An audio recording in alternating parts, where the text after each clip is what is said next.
पुण्यातील ईश्वरी भिसे मृत्यू प्रकरणी डॉक्टर घैसासांच्या विरोधात कारवाई होणार, सूत्रांची माहिती। उच्चस्तरीय समिती आणि धर्मादाय आयुक्तांचा अहवाल सरकारला प्राप्त। प्रथम दर्शनी डॉक्टर घैसास दोषी असल्याची माहिती। मनसे नेते संदीप देशपांडेंना अज्ञात व्यक्तीकडून धमकीचा फोन। मराठी विरुद्ध अमराठी वादाच्या पार्श्वभूमीवर धमकी। दादर पोलीस स्थानकामध्ये तक्रार दाखल। भोर तालुक्यातील रस्ता प्रश्नीय पुणे जिल्हाधिकारी कार्यालयाच्या समोर सुप्रिया सुळेंचं ठिय्या आंदोलन। न्याय मिळेपर्यंत मागे हटणार नसल्याचा सुप्रिया सुळेंचा निर्धार। गोदावरी नदीच्या प्रदूषण मुक्तीसाठी नाशिकमध्ये मनसे आक्रमक। रामकुंडात उतरत मनसे पदाधिकारी आणि कार्यकर्त्यांचं आंदोलन।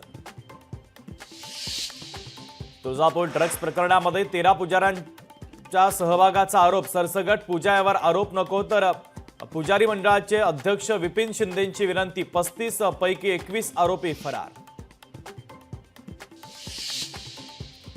26/11 मुंबईवरील हल्ला प्रकरणी आरोपी दहशतवादी तहव्वूर राणाला आज उशिरा किंवा उद्या पहाटे भारतात आणण्याची शक्यता। राणाला राष्ट्रीय तपास यंत्रणेच्या कोठडीत ठेवण्याची शक्यता। रिझर्व्ह बँकेचं नववर्षातील पहिलं पतधोरण जाहीर। व्याजदरात कपात झाल्याने सर्वसामान्यांचे EMI कमी होणार। रेपो रेटमध्ये 25 बेसिस पॉइंटनं घट।